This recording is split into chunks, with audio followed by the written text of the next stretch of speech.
Let's go ahead and convene. Good evening, everyone, and welcome to the regular Delray Oaks Planning Commission meeting of Wednesday, April 14th, tonight at 6 p.m. We'll begin with having the city clerk perform roll call, please. Commissioner Burke. You're muted.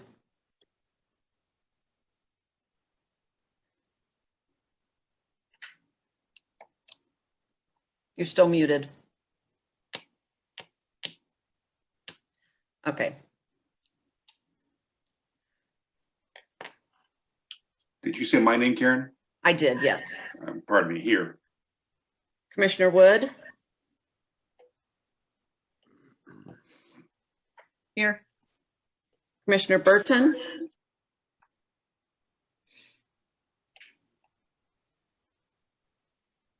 Here we go. Commissioner Burton, you're muted.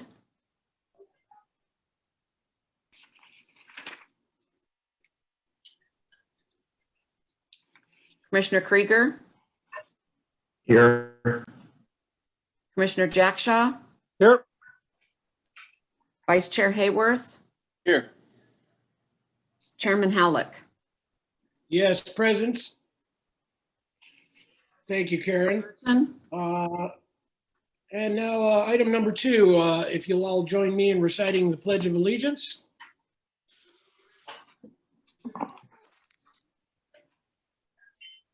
I pledge allegiance To the flag to the of the flag United States of America. and To the to the republic republic for which it stands, one one nation, nation, under God, indivisible, indivisible, with with liberty for and all. justice for all. Right, thank you.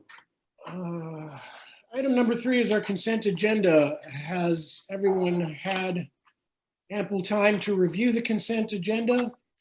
And if so, item number 3A, can I have a motion to adopt the previous Planning Commission meeting, March 10th, 2021 Planning Commission meeting minutes? I move, Make a we, motion. Go ahead, Mike. I move we accept as submitted. Mr. Second. Chair, Second. Mr. Chair, if I might, probably just worth going out to public, see if anybody wants to comment on the minutes, just for the record. Thank you for your guidance, City Attorney Lorca. And would anybody, any member of the public like to comment on the previous meeting's minutes? I'm seeing none. Very well. We have a first and second on the table. City Clerk Manami, would you do roll call to that effect? Commissioner Berger. Here, accept. Commissioner Wood. Yes.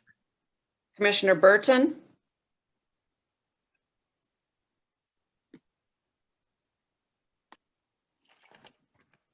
Commissioner Burton, you're muted.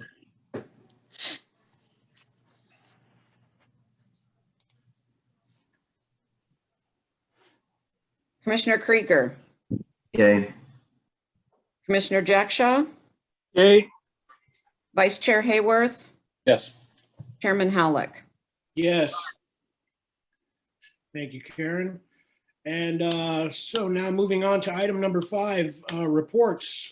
Everyone had time to review our building activity report for the month of March 2021. Mr. Chair, if I might, I'm sorry to interject again. Item 4 is public comment for items not on the agenda. Thank you again for your guidance, Mr. City Attorney. Backing up to item number 4, we'll now receive public comments.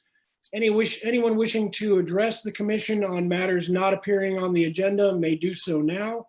The public may comment on any other matter listed on the agenda at the time the matter is being considered by the commission. There will be a time limit of not more than 3 minutes for each speaker, and no action will be taken by the commission on matters brought up under this item, and all comments will be referred to staff. So any member of the public wish to comment at this time?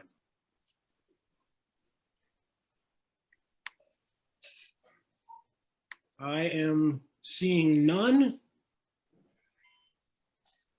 Therefore, we will move on to item number 5. Reports, building activity report for March 2021.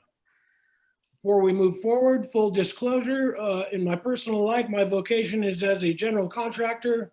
My name and company are listed on the building report, and so I will not vote on said building report. Well, because you just never know. So,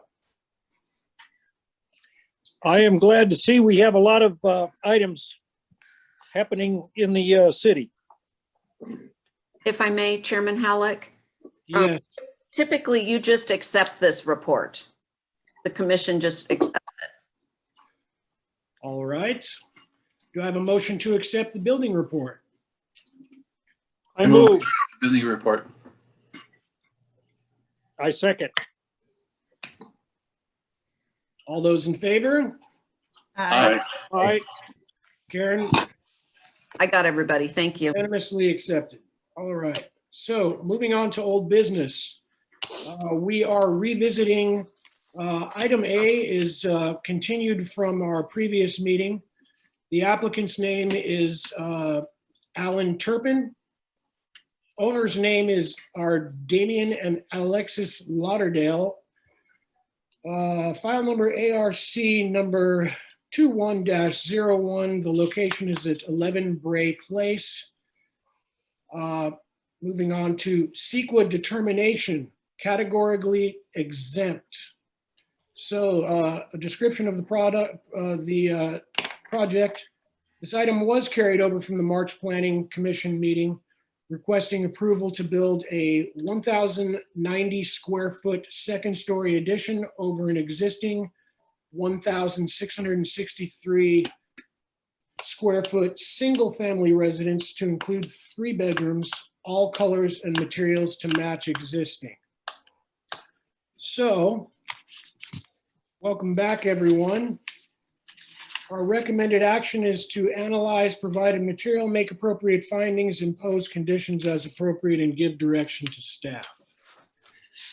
So a couple things, how I'd like to go through this item is to, I'd like to present this item, line this up. Then I'd like to go out to the Planning Commission for any additional input. I'd also like to call on our city attorney as necessary. Then we will go to public comment and back to the Planning Commission for any additional comments as needed. I'm going to structure this item as such due to the fact that this is revisited. Everyone is present. This time around, all of the letters from the public, whether in support or grievous or non-support of the project, are within the packet available for viewing. And I believe that through our discussions, many of the questions and concerns that the public may have will have already been addressed. Mr. Chair, Yes, I see on the staff report, Commissioner Berger and Commissioner Krieger might have to step down because of a conflict. And I would just remind the commission that in our Zoom era, that means muting as well as turning the cameras off. thank you, City Attorney Lorca. I see that Commissioner Krieger has already bowed out. And Mr. Berger, if you would also recuse yourself.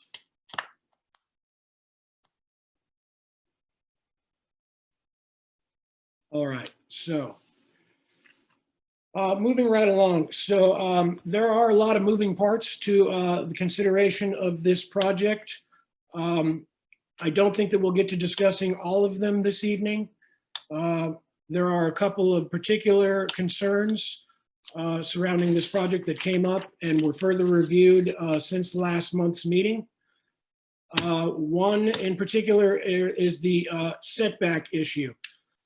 As I see it, as I'm sure the rest of the Planning Commission does, this is an irregularly shaped lot, a 5-sided quintilateral parcel, if you will. If this were an interior lot, the setback concerns would be much easier to address, I believe. Not the case. for this particular review. So what we need to do is formulate a method of determining these setbacks. And what I've come up with, and I'll rely on the rest of the commission to expound on this and provide any other ideas they may have, is since we have one side yard that is 80 feet, one side yard that is 50 feet, not unlike that which we would do for a front setback or a rear setback, I would propose that a plausible formula for this situation would be to average both sides. So if we add 80 and 55, we come up with a total lineal footage of 135, which averages to 67.5, 20% of which is 13.5 feet, 13 and a half feet. And so it is my view that this should be the setback considered. Surveys have been done as recently as yesterday. The existing structure is now found, as recently delineated, to rest 7'3" from the established property line, the surveyed and established property line. And so that leaves us within the required 13.5 feet according to that formula. We have one other consideration. That is a legal non-conforming condition at this point. The existing structure as is as mentioned, legal non-conforming. However, we're looking towards a addition to a legal non-conforming structure,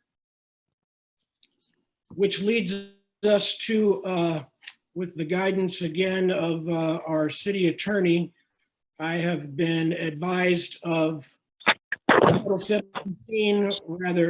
17.40.010 of our building ordinances. This provides some detail on non-conforming uses. And if we look again at 17.40.010, subdivision C, it is indicated as per our building ordinances that except upon securing a use permit, no non-conforming use of land and or building shall be enlarged, structurally altered, reconstructed, or extended. And so these, I believe, are our primary concerns. We have other issues of lot coverage and many other concerns raised by neighbors and commissioners in our previous meeting. But for the sake of this meeting tonight, I believe these should be our two, if not one, main area of focus.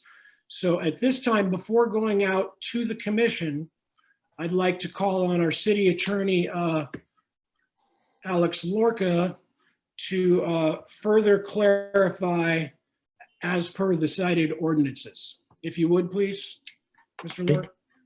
Thank you, Chair Halleck. Yeah, Chair Halleck and I had an opportunity to speak and I had an opportunity to do some research. The code is silent with respect to when you have a lot depth that is two different measurements. So the Planning Commission, it's silent. So the path forward is a reasonable workaround. And from what I'm hearing, the side differences are sort of added and divided by 2. I think if the Planning Commission did that, a court would be deferential to that calculation in exercise of its discretion.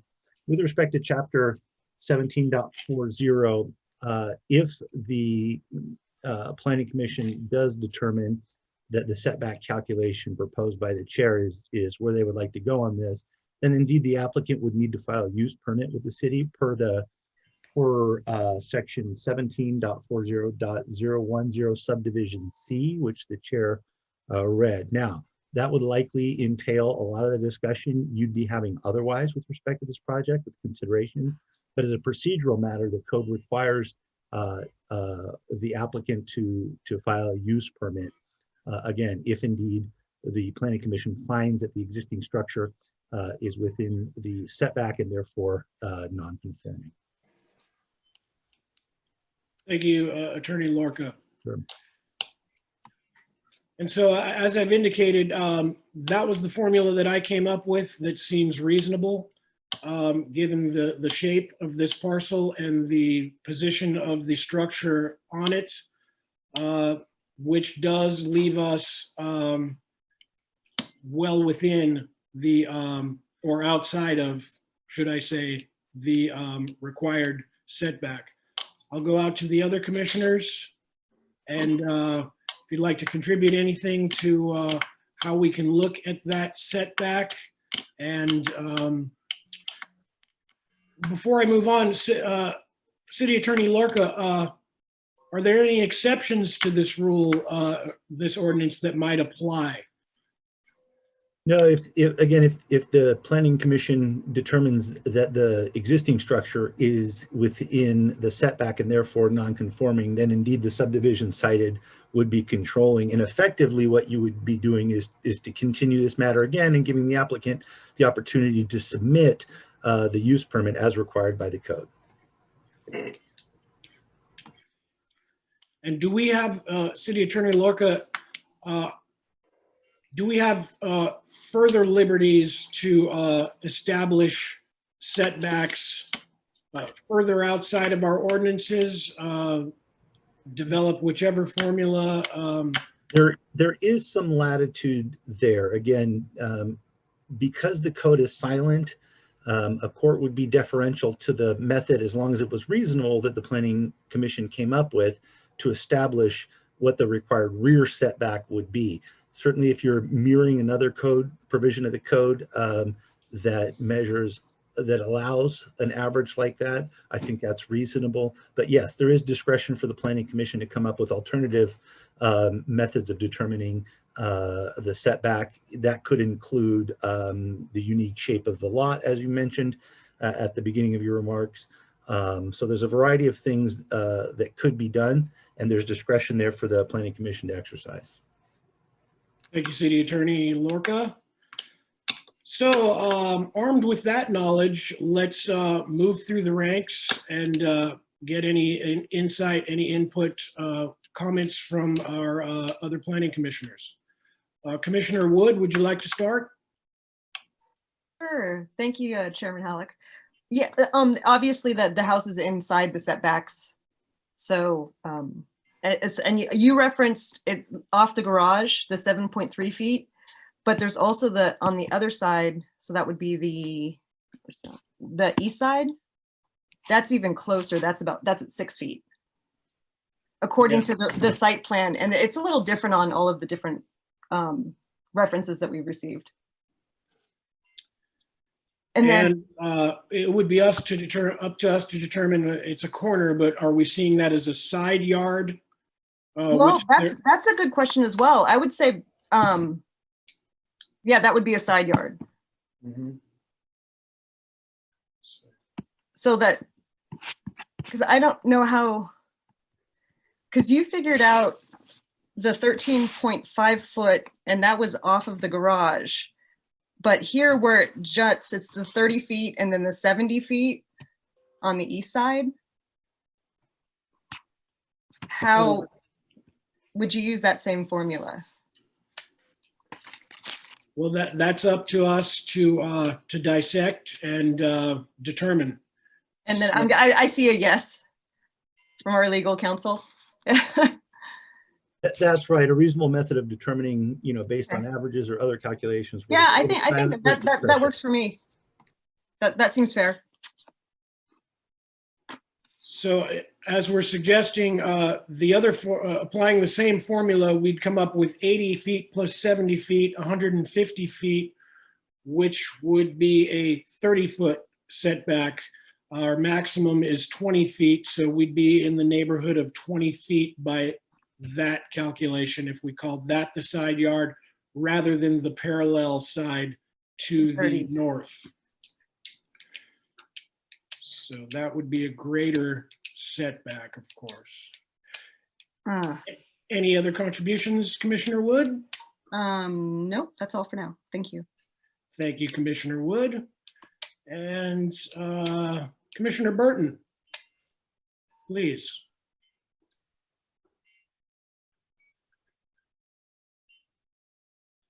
Is Commissioner Burton online? Can you hear me now? Yes. Can you hear me? Yes, go ahead, Commissioner Burton. I have been listening in from the beginning. I just, for whatever reason, I cannot, I'm having microphone difficulties. I apologize for that.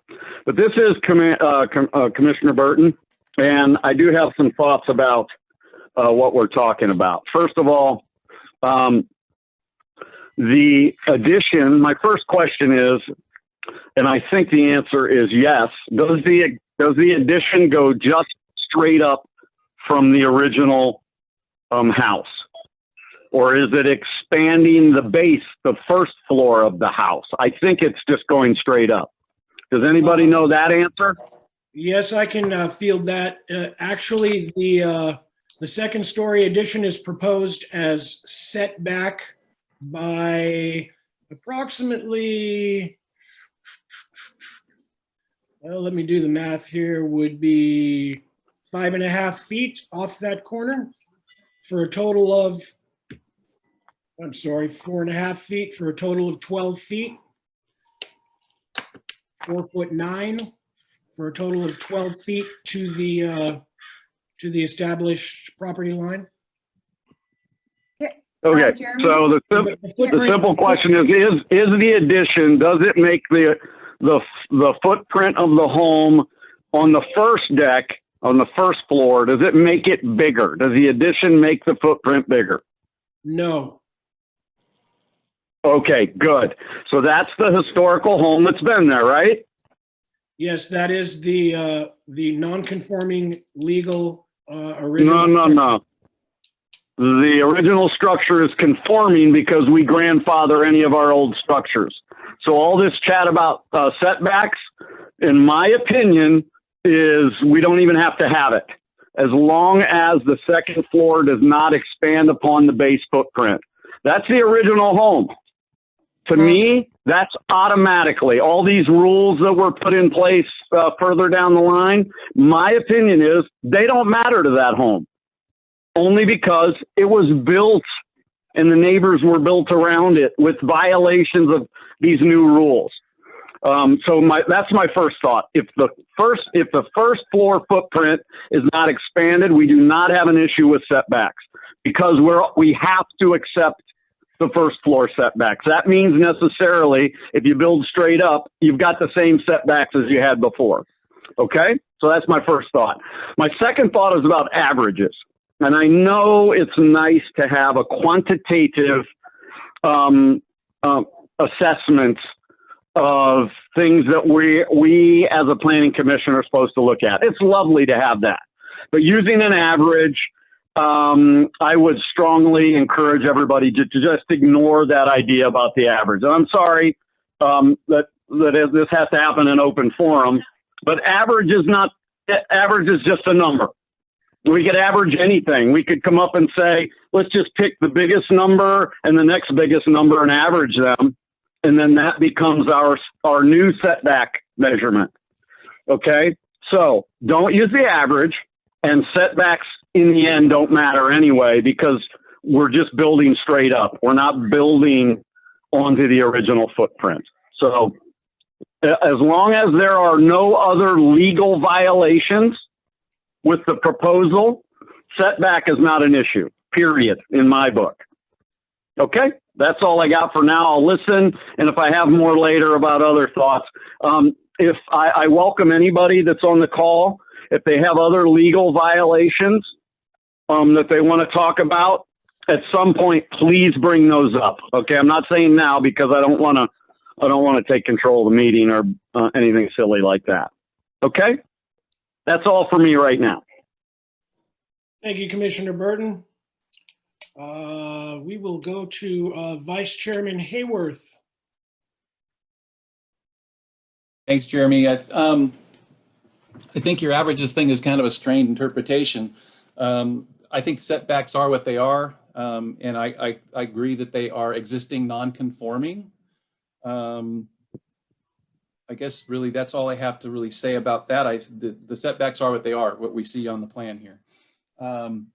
As far as the square footage, I would point out that in our ordinance, it says any accessory building, including but not limited to sheds or combinations thereof, are permitted under municipal code section 17.36.010A, consisting of 120 square feet or less, shall not count against floor area. However, any such buildings in excess of 120 feet shall have all of this area included in the maximum building footprint. So I don't know if anybody's taken that into consideration when we look at the square footage of this project. And this project is already right at the limit for the maximum building size. I don't see anything in there either about the overall height of the building. We do have I think it's 35 feet. I don't know where we're at with that. But anyway, that's really all I have to say at this point. Thank you, Vice Chairman Hayworth. And who else? Commissioner Jackshaw? Well, I have to disagree with Mr. Burton. That is a non-conforming original lot, and that's, for me, grandfathered in. But we can't be doing any addition, has to fall within the ordinances. Either that or we just throw the book out the window and forget about it. Averages, I don't know, rather than just shooting in the wind, you have to come up with some logical way to figure out the setbacks on a lot like that. And my abacus just doesn't work that well to figure that out. So I think what you've come up with, Jeremy, is rationale. There's probably 6 ways to do it, and none of them will be perfect. So that's my feeling on those. But all new construction must fall within the ordinances. That's it. Thank you, Commissioner Jackshaw. All right, then at this time, I'd like to go out to the public. Any public comments? There are several authors of letters submitted, both in support and against the project. Again, I'll remind the public that your letters, as opposed to last meeting, have been included in tonight's meeting packet, viewed by all or read by all planning commissioners. If you so choose during your 3 minutes, you may narrate your letter and or comment as you please. So we'll now accept letters from the public, or comments from the public, excuse me.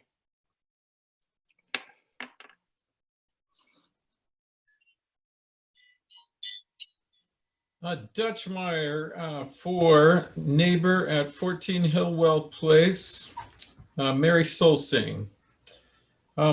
We did write letter and would like to address a few points to commissioners.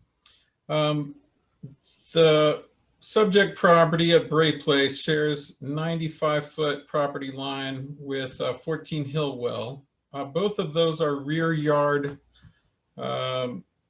property lines for either property. And the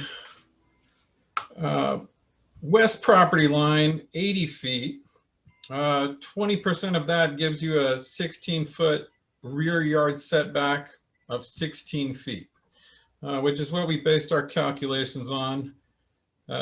Naturally, not surprisingly, I would like to share screen if I can. That it looks like it's disabled, but if that could be enabled, we would appreciate that consideration. We disagree that this is one first construction existing structure.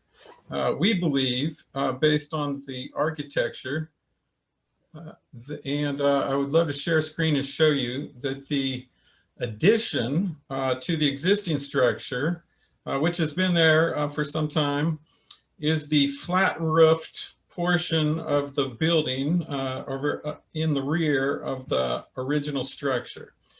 That measurement from roof line, which is in the guidelines, setbacks are measured from roof lines, is as marked 4 feet from the property line right now, and as netted. So there is only one 2-story structure on Bray Place. So this enlargement, second story, lacks harmony with the other structures. And We the share your category, screen now. oh, thank you, Madam Yes. Clerk, I appreciate that.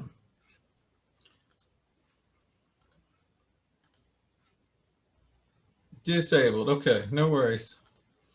Yeah, I don't know. We tried. Yeah, so California Code of Regulations, section 15301, the categorical exemptions of CEQA provide that a minor alteration of an existing private structure involving negligible or no expansion of an existing use is categorically exempt. And additions to existing structures, which are categorically exempt, provided that the addition will not result in greater than 50% of the floor area. In this case, the floor area increase is 63%.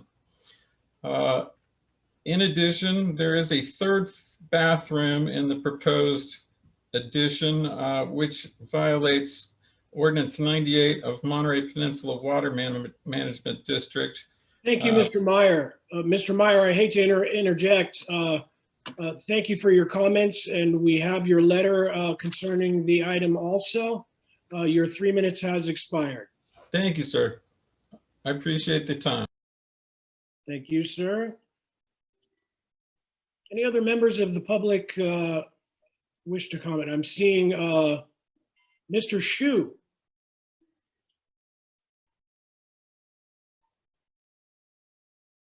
Go ahead, Mr. Shu.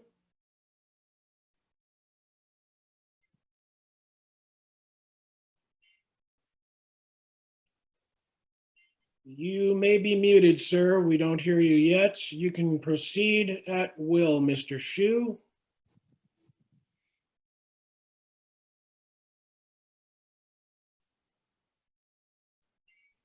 All right, let's come back to Mr. Shu and see if there are any other public comments.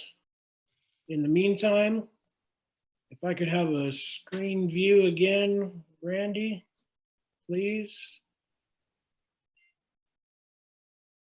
Comments from the public? Yes, hi, this is Mary Solsing. Yes, Mrs. Solsang, please go ahead. Thank you. I would like to cede my 3 minutes to my attorney, Dutch Meyer. Well, as per the agenda, Mrs. Solsang, the 3 minutes is allotted to each person, implying the individual. If you'd like to expound on or continue Mr. Meyer's comments, then please do so. Mr. Meyer is speaking to the CEQA requirements.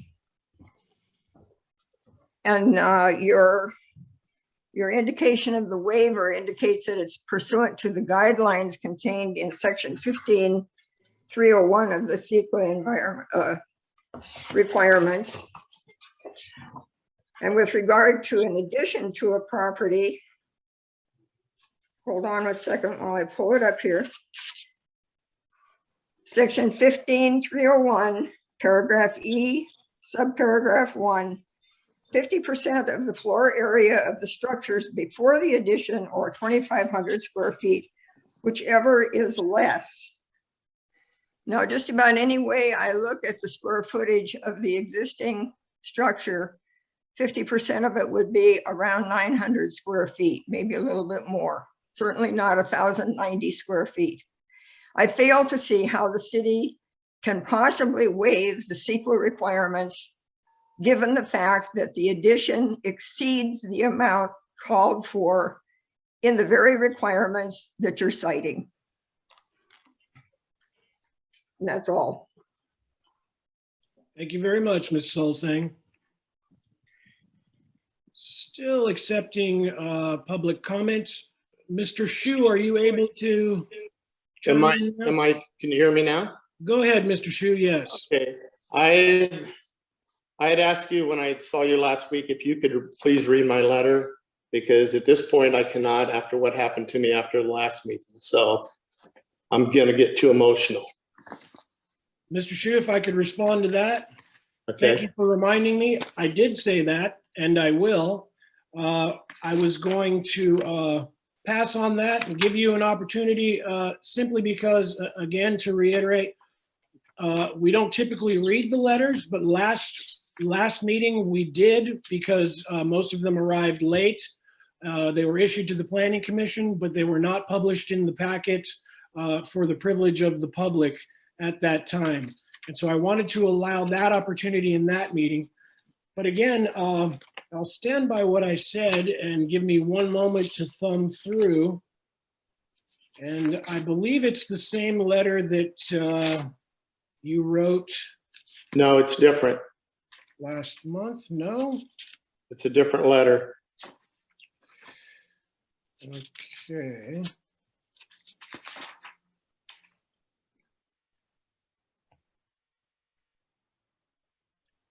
Well, I'm finding a letter dated March 8th, 2021. To whom it may concern, I am writing to share my concerns about the application for a second-story addition at 11 Bray Place.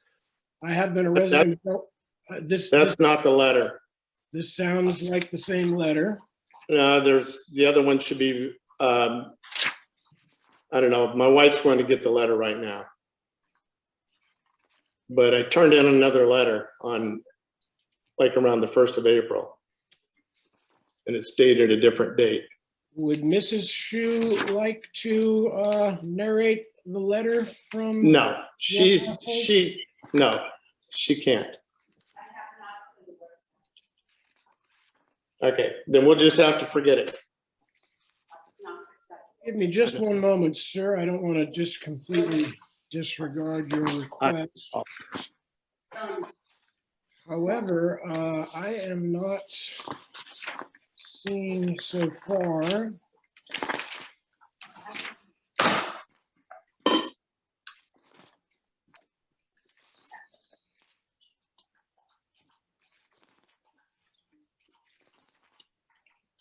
Well, I'll be real upset if that letter's not in there. Yeah. Since I hand delivered it to City Chairman Halleck? Hall. Chairman Halleck, Yes, I have the letter if you'd like me to read it for you. if you would, please. I apologize. I apologize. It looks as though it's, so far, we have several letters. Thank you for your patience, everyone. I'd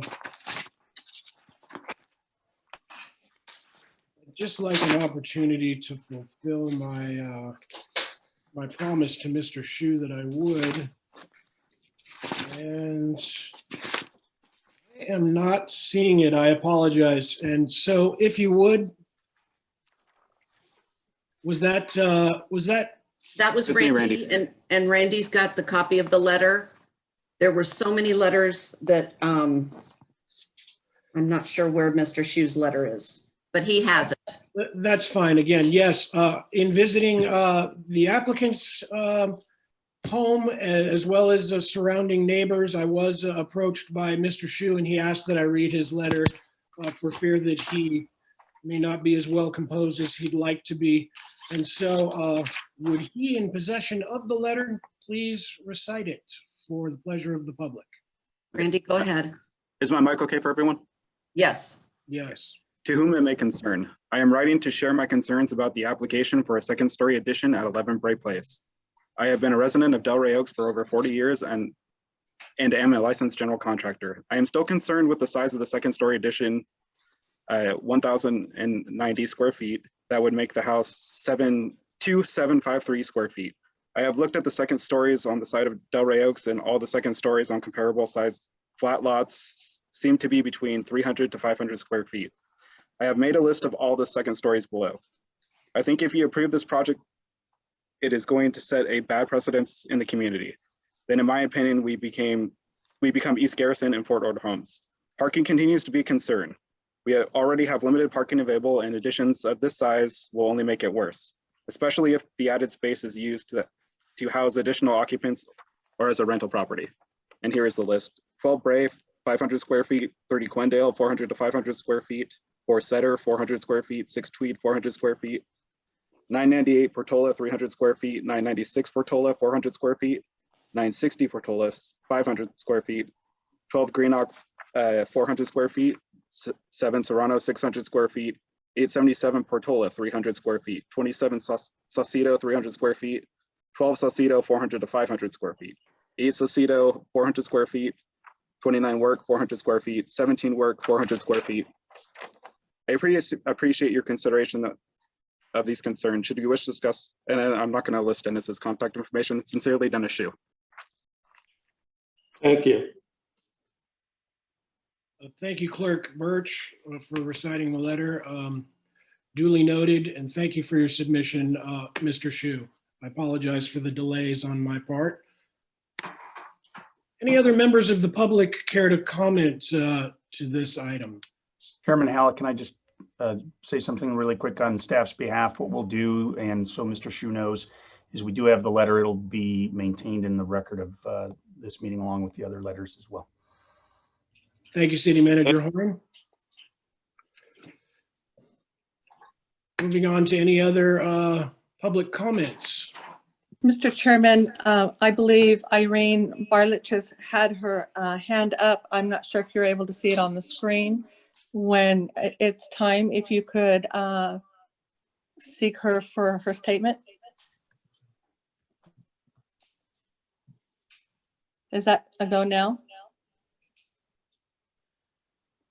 I am not seeing any hands. Thank you for pointing that out. Oh, no. Gallery view. But word has it that Mrs. Berlick would like to make a public comment. Please proceed. Yeah, my name is Irene Barlich, and I just have a comment to make. You mentioned the upstairs addition, 3 bedrooms and a bathroom, but I believe in the plan, there are 3 bedrooms, playroom and the bathroom.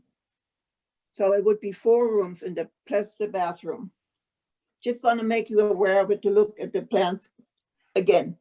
Thank you.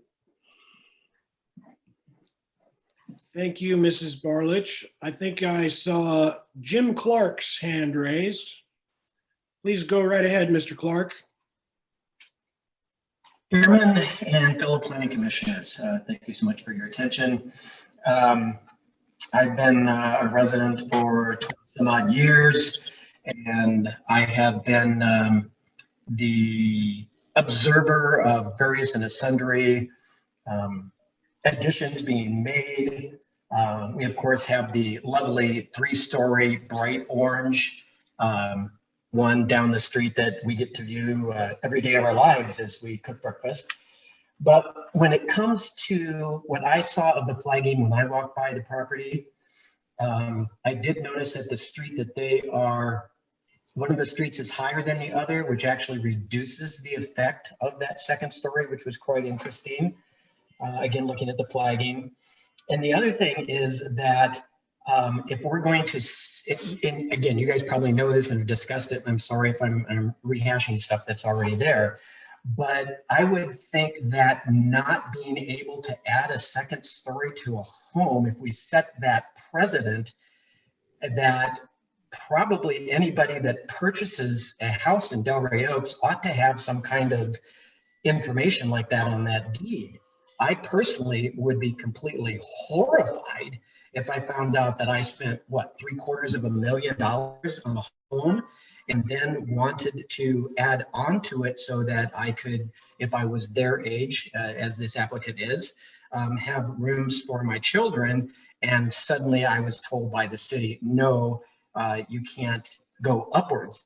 Again, as I understand it, they're not increasing the footprint on the ground.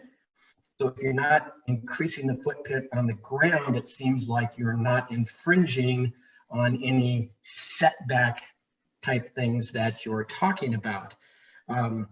If that's going to come into existence in the future, then I would say, you know, put that in the plans for now and make sure everybody that moves into town knows about it, because obviously many of these houses were built so long ago and are such small square footage that many young families are going to want to expand, whether that be adding a bathroom, getting that, you know, 6 foot by 8 foot bedroom to be slightly larger for their, you know, 2 or 3 kids.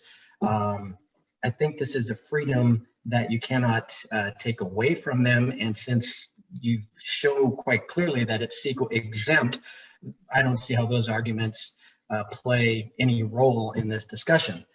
Again, I apologize if I've stepped on stuff that you guys have talked about already, and thank you very much for your time.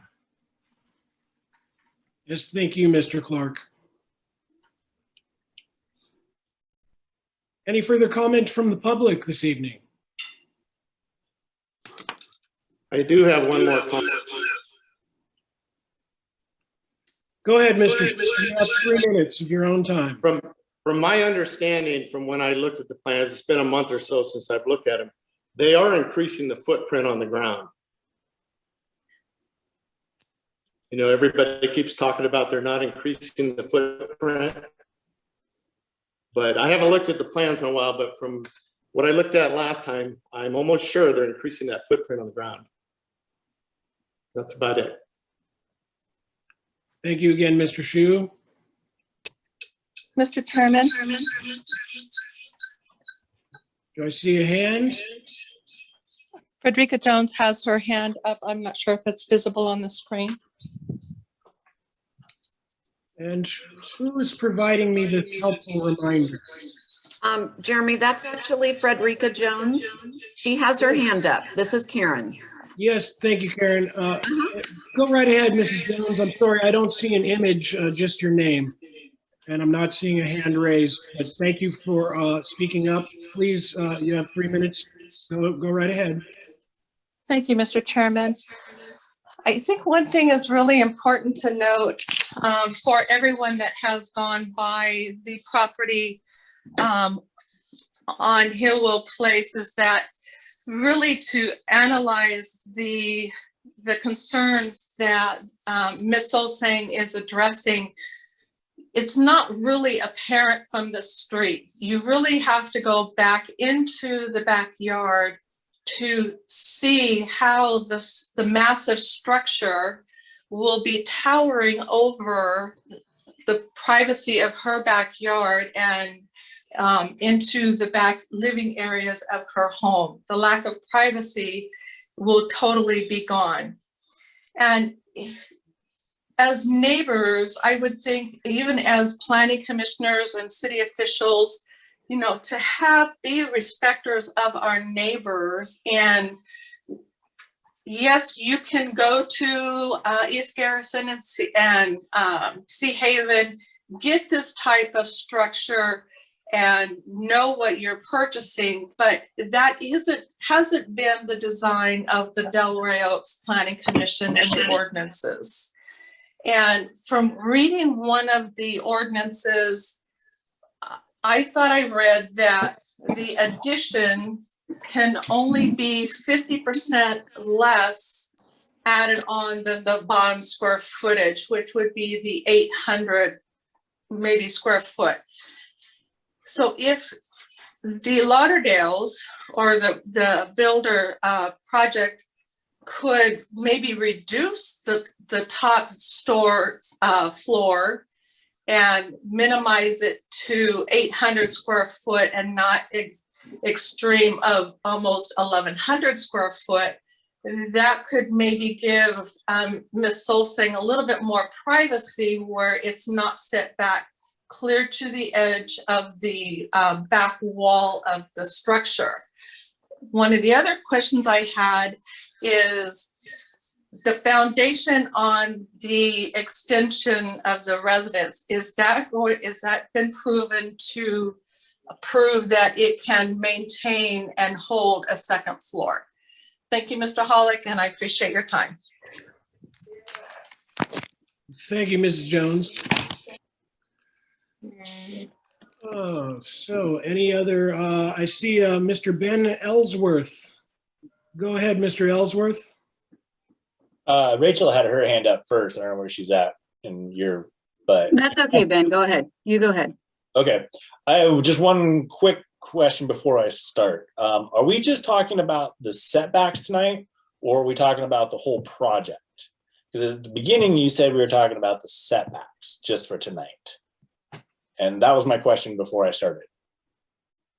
I'll just respond briefly that there are many considerations for this project, the parameters of the project, and city ordinances that determine our decision.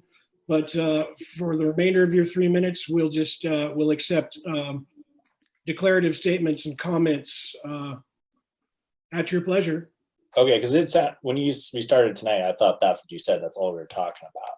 So, okay, I guess I'll try and read quick. I'd like to start by introducing myself to everybody. I'm Ben. My wife is Gina.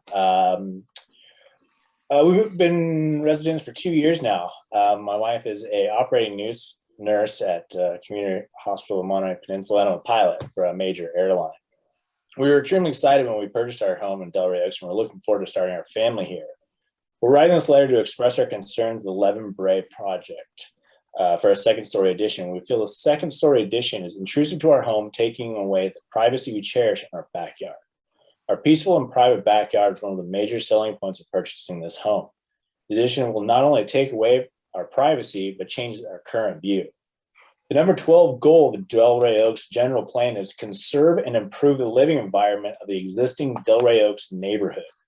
It is also the number 12 policy that new and/or remodeled and expanded residential structures shall be visually attractive and compatible with the existing neighborhood and their appearance. We feel the size of the addition would improve the living environment we feel this would not improve the living condition and not be compatible with the existing appearance. That's it for now, since I've only got a minute left, but we don't want to challenge people building and improving on their house, as long as it's done legally and respectfully to all of the neighbors of Delray Oaks. We're not sure that we wanted to live in East Garrison or Marina. That's why we chose to live here in this village. Thank you. That's all I need. Thank you, Mr. Ellsworth. There was a Rachel whom? Yes, thank you. Thank you, Commissioner. Please, thank you. I understand that the commission is looking at the legal ramifications of the proposed addition, but I think we also need to look at the ethics of it all. Ethics include analyzing the rights of a few versus the rights of a many, and Delray Oaks should understand that allowing this addition to be built against the wishes of many violates the rights of those opposed. Delray Oaks should also consider the precedent that they're setting if this addition is allowed to be built. Will it be okay for everyone to build to their maximum footprint of their lot and adding multiple storage sheds on the lot and minimal parking? Will it be okay to have a 2753 square foot house that only has parking for 2 vehicles where the occupants use the front lawn as a parking spot because they don't have enough parking? Will it be okay to allow others to reflag their lot over and over? And yes, the flagging shows, if you look at the back of the lot, the flagging shows that the proposed footprint is outside of the current footprint of the lot. You can clearly see it, and if you need, I can take my camera over and show you, but it's outside of the footprint of the current house. Will it be okay for applicants to disregard the requirements proposed by the commission? In the last meeting, the Lauderdales were required to contact the neighbors opposed to the addition and work on a solution. I've not heard boo from them, and my house is 50 feet away. I can see the proposed addition from my shower, which means that my privacy would be impeded by their proposed addition. Yes, I do have blinds in some of my windows and I'm willing to close those, but that was something that was brought up in the previous meeting, and we shouldn't have to keep our blinds closed all the time just so that people can't see into our houses, which is what's going to happen to the bedrooms of my house and my bathroom. In addition, ultimately Delray Oaks has to think about what precedents they want to set. If they want everyone to bill out, I get we can put stuff on the top of our houses and that's fine, but you know, it should be within reason. This is a huge addition to the house.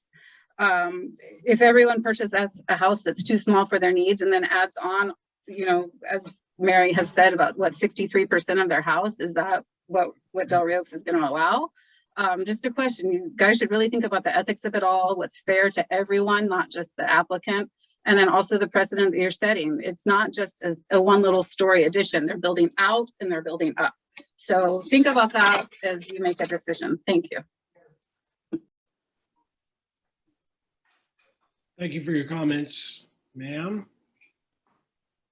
I am searching for any further public comments, looking for a raise of hands, either electronically or physically.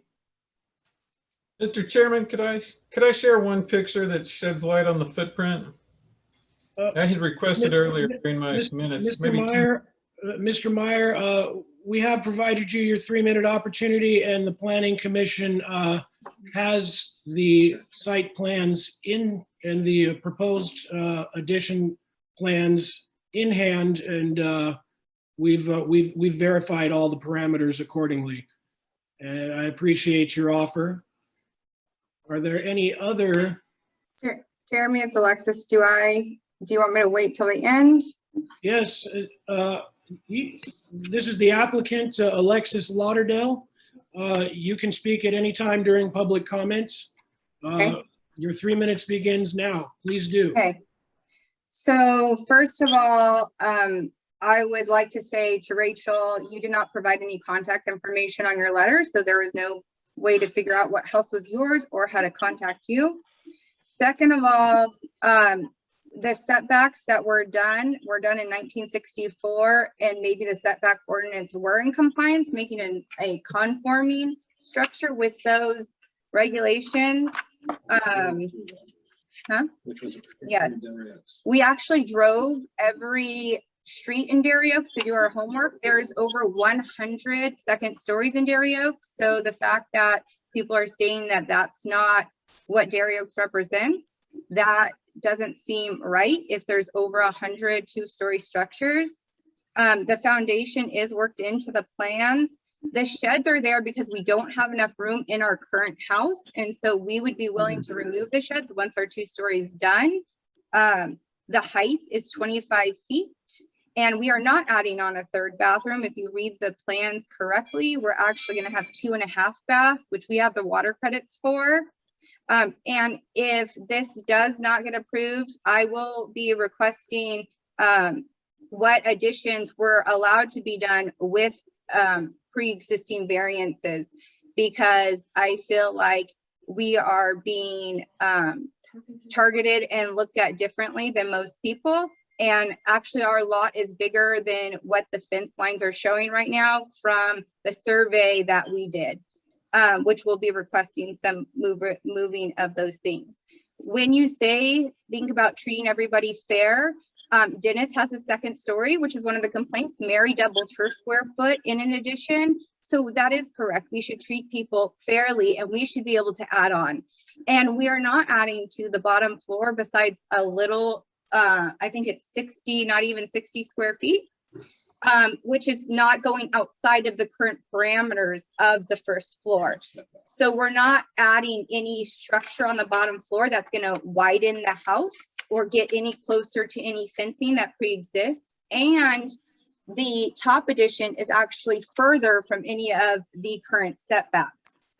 And what you decide today will set a precedent for future applicants. So if I'm required to make all these adjustments, I will be on the meetings to make sure that every other applicant is treated as I am in requiring all these additional pieces. How come no other additions have been required to? And I don't believe any additions in the last 3 years have been required to fill out this use permit. And I will be asking for history of that use permit being required.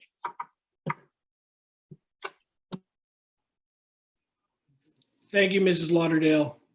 And I can assure you that all members of our community, all residents in any proposed project will be extended due consideration and the level of equity and concern relative to our building ordinances.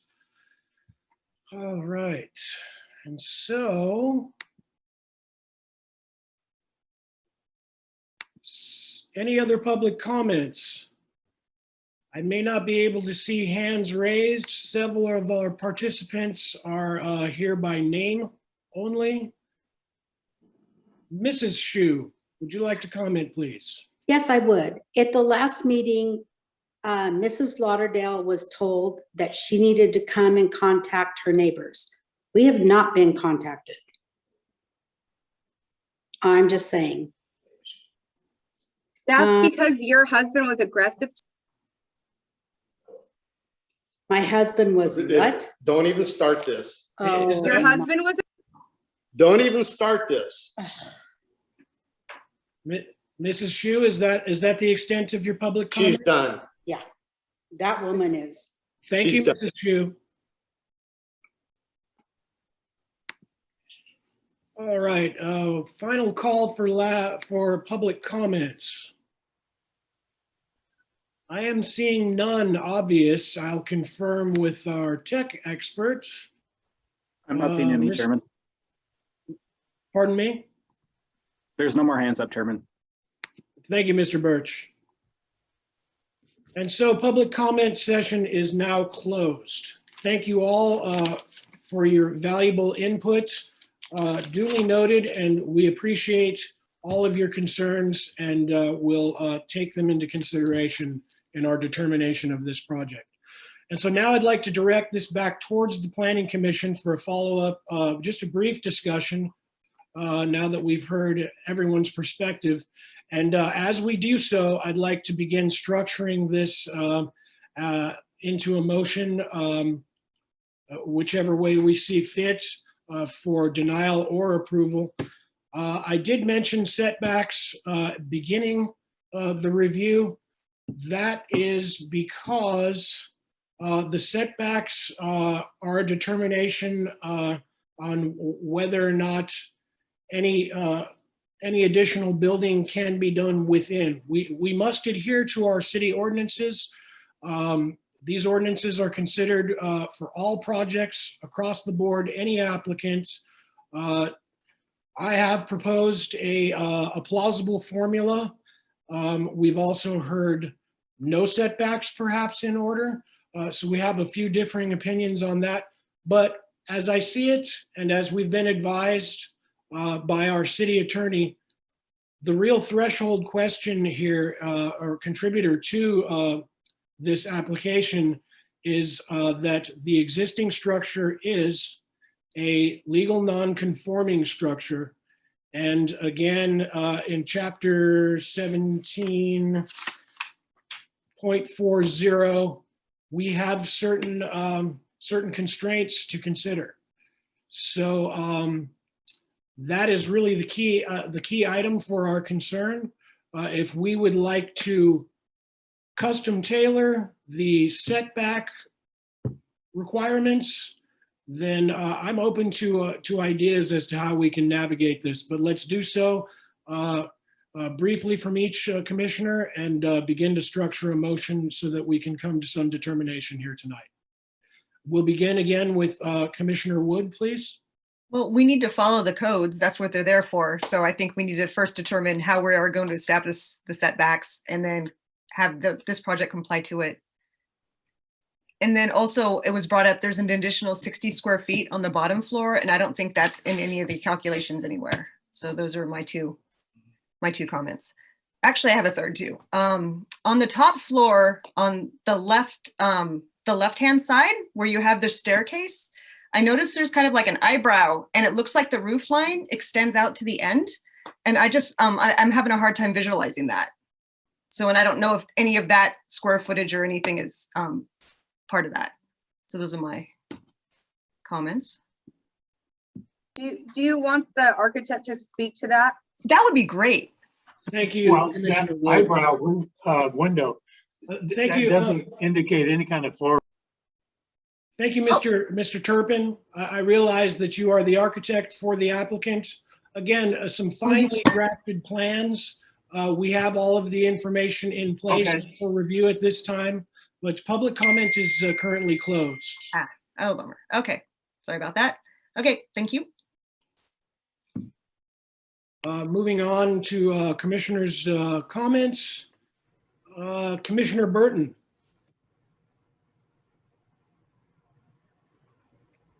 Okay, can you hear me? Yes, go ahead, Commissioner Burton. Great. So I appreciate, number one, most of all, I appreciate the residents of Delray Oaks coming forth and telling us how they feel and what they think. And we must respect that. At the same time, we have people that own houses in Delray Oaks. And there have been many, many second-story additions. And so I think my personal belief is that it is the Planning Commission's duty to the community to find a way to yes. That's what the Planning Commission should do. We should always, if people want to make improvements and it will make the community stronger and better, more viable, we should always pursue yes. So in the spirit of pursuing yes, and just looking at the arguments that have been presented tonight, I've looked at the plans. I do not see that where the addition is bigger than the base footprint. So to me, if by drawing, it's not bigger than the base footprint, that means you're less than 50%. So for me, I toss out CEQA. Gone. Setbacks. That house has been sitting there for at least 60 years. Well, not quite 60 years. 50 plus years. We have to automatically, in my opinion, the house has been sitting there. The house is therefore, by a grandfather clause, within or conforming limits. It's a conforming house. That means as long as the upper story doesn't go further out and encroach on these very close setbacks, I admit they're not comfortable. They are not good. And if we could rebuild our whole community today, I know we would do it differently. I know it. We cannot. The bottom line is we have 50 to 60, 70-year homes throughout Delray Oaks. So to me, automatically conforming, automatically, because that's the existing structure. So I don't care if you're 3 inches away from the property line. That's existing structure. As long as you go straight up, you're not making that 3 inches any greater or less. You're good. We have to allow the homes. If not, we got to cite probably a third of the homes in Delray Oaks. We got to write up violations and say, tear down portions of your house. We're not going to do that. That's ridiculous. So back to the house. CEQA, out. Setbacks, out. Water credits, taken care of. As long as they can get the water credits to put the water in, that's what we pay the inspectors to do. As long as the home is not above the bottom footprint, we almost do not have any reason to say no. Any reason. Because families that are neighbors will work it out. And it will always, construction is always painful for everybody around you. But as neighbors, we'll work it out. I think you know where I'm leaning with this. I don't see any violations. And with that, I don't know how you can tell somebody who wants to put a second story on a home where already 100 of them or more have already been approved in Delray Oaks. Why can't they put their second story on? So to me, I got you, neighbors. I hear you loud and clear. It will not be easy. I did an addition to my house, and I had to work with my neighbors. And I know there have been some difficulties just talking to each other. Do your best to sort those out. This is me as a human saying, do your best to sort those out. We need families in Delray Oaks. We need people that care about their neighbors. And I think we have it. I think in the end, the folks at 11 Bray and all around it, I think you actually care about each other. And so I say that unless there's a direct violation, the thing is approved. And as neighbors, we can work it out. I wish I lived right next to that house because I would want to try to work something out. That's all I have. Thank you very much. Thank you, Commissioner Burton. Commissioner Jack Shaw.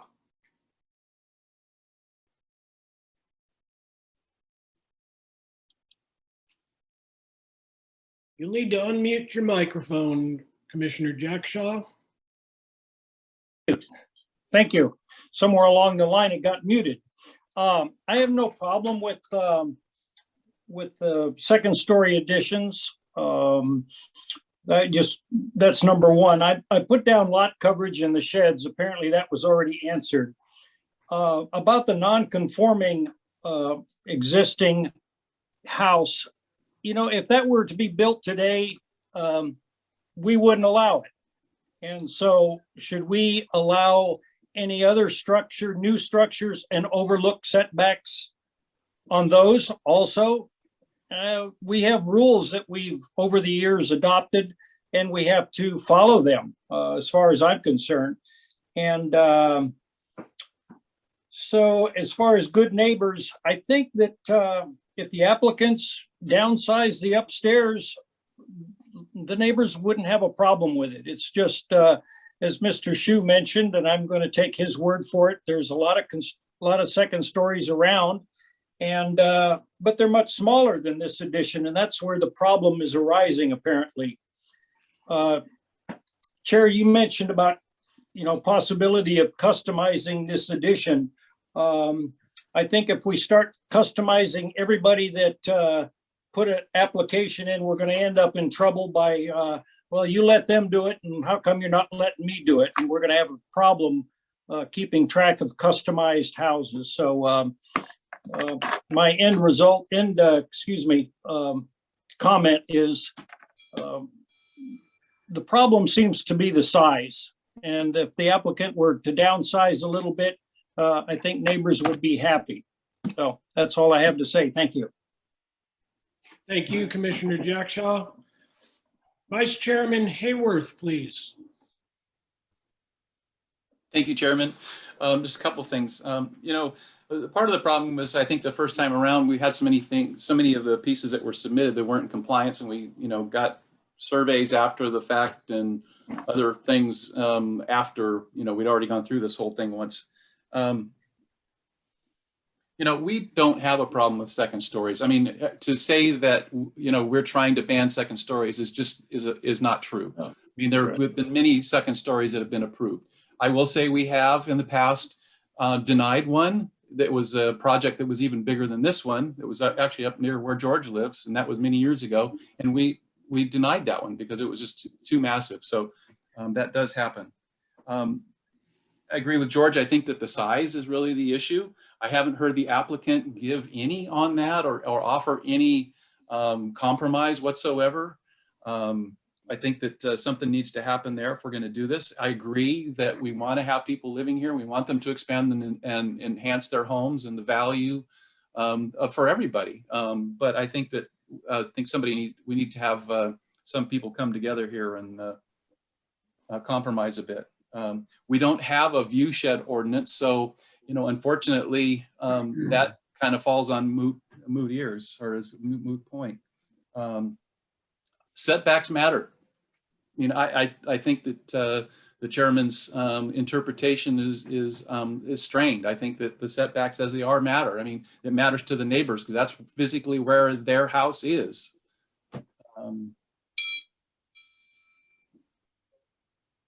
And it's just, you know, it seems incongruous. I don't think it fits in. I mean, there's been the talk about our village atmosphere, and I think that that's important.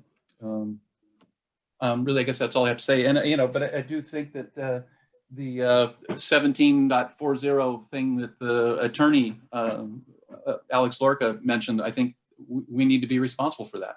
Anyway, that's it. Thank you. Thank you, Vice Chairman Hayworth.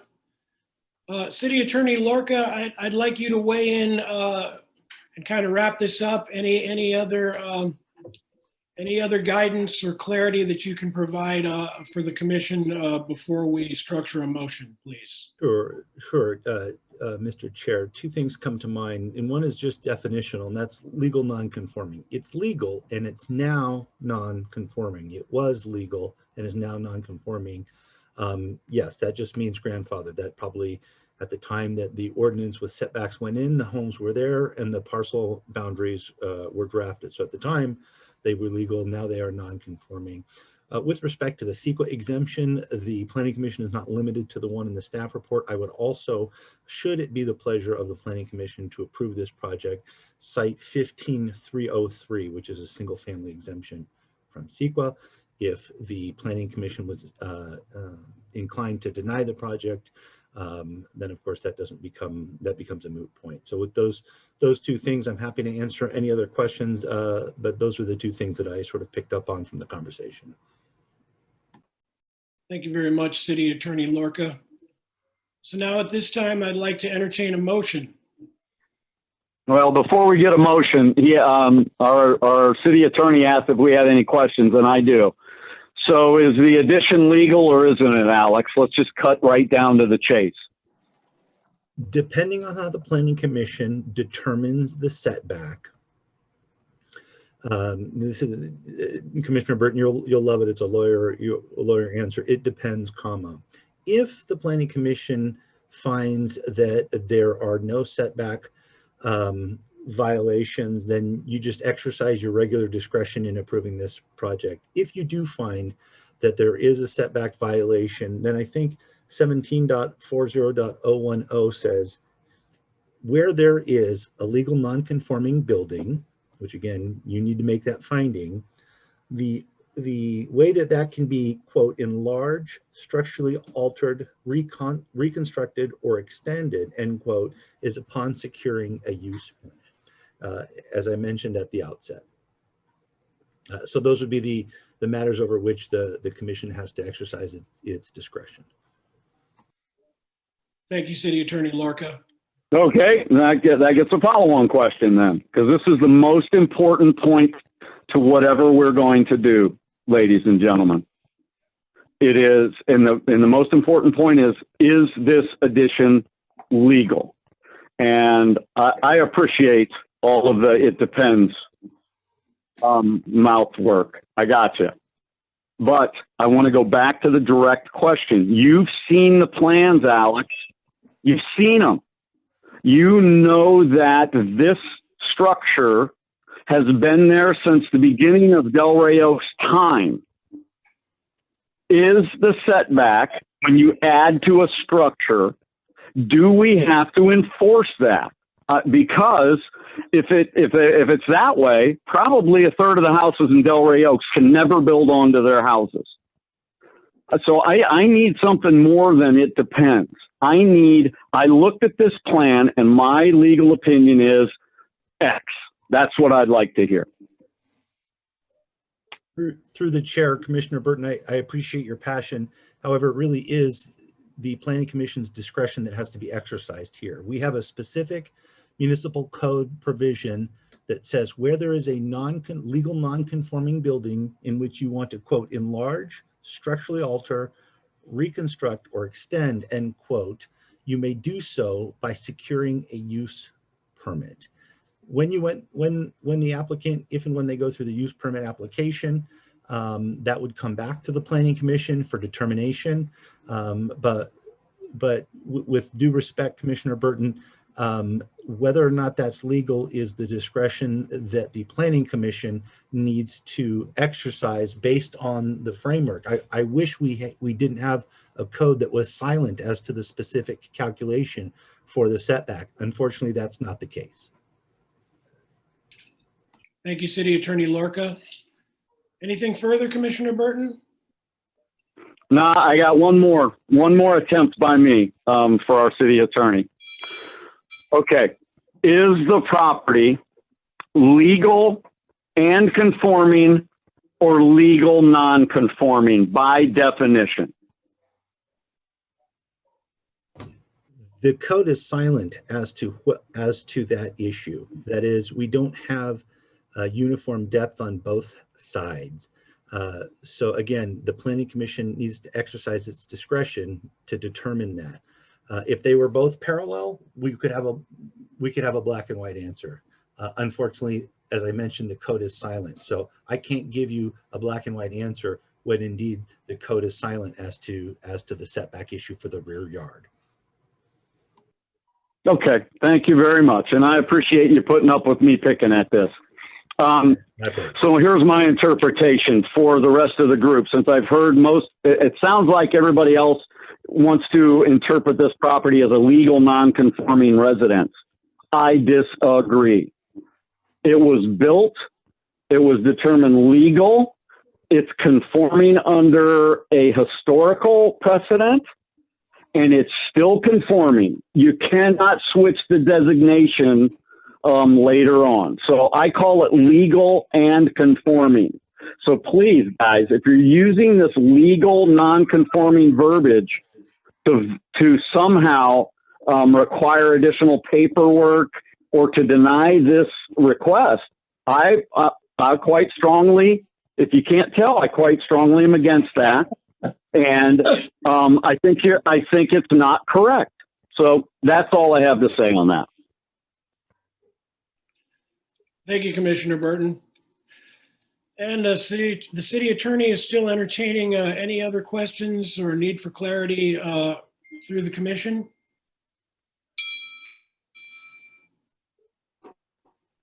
If there are none.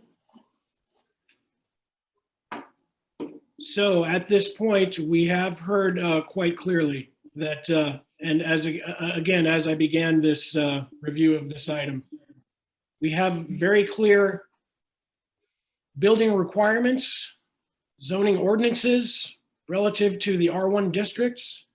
We have setbacks both front and rear and side to side. They are not clear on this item. So that can be determined as it may affect this particular application, this proposed project.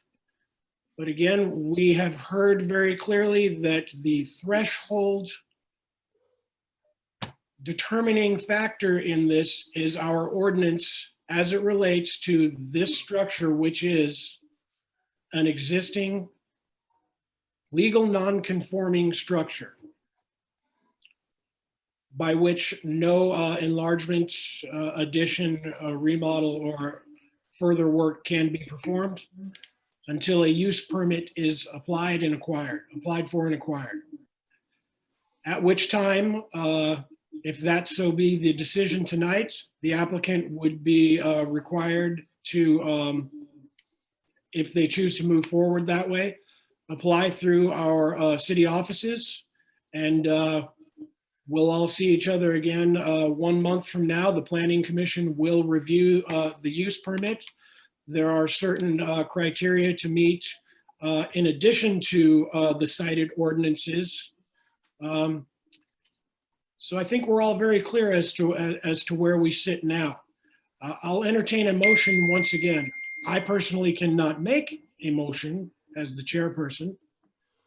I'm entertaining a motion at this time. Yeah, this is Commissioner Burton. I motion that we accept the proposal as is, as a legal and conforming residence. Do I hear a second?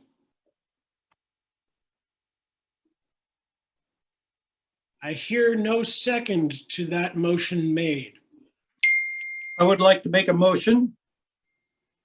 Yes, Commissioner Jack Shaw. I'd like to make a motion that we deny Architecture Review 2101 as submitted, hoping that either the applicant apply for a use permit or downsize his addition to some extent to make neighbors happy. A friendly amendment, please, Chairman or Commissioner Jack Shaw. I would rather we not use the language denied. In the case of Okay, in the case of non-approval, I'd rather not, for the record, use the language denied. I'd like to, if that be the direction that we go in, I'd like to see this as a continuance contingent upon securing a use permit and the appropriate review accordingly of such use permit thereafter, or application for use permit. okay, that, you took the words out of my mouth, so apply that, Karen, and that'll be my motion. Now, before that motion goes forward, I would, are there fees associated with the use permit? And my answer to that is I already know the answer to that, but are there fees associated? Commissioner Burton, the Planning Commission does not determine administrative fees. That'll be handled by city offices to whatever effect according to the application for use permit. Yeah, yes, but we can make a recommendation about said fees. So are there, Karen, do you know, are there fees associated with that? A point of order, again, Commissioner Burton, the Planning Commission does not have any determining influence or force on administrative or filing fees. Yeah, well, I disagree with that, and I want to know if there are fees or not. I appreciate your opinion. There is a motion on the table made by Commissioner Jackshaw. Do I hear a second? Okay, if there are fees, I want the motion amended to include a recommendation to not charge any fees for any future paperwork for this project. We're gonna have a little difficulty within that, so let me reiterate that the Planning Commission does not dictate any fee schedules or administrative fees relative to applications or city offices. And so We're not dictating anything here. We're asking. We say recommend. That's not a dictatorial situation. Recommend. Thank you, Commissioner Burton. In which case, I will reply that we cannot recommend such a condition.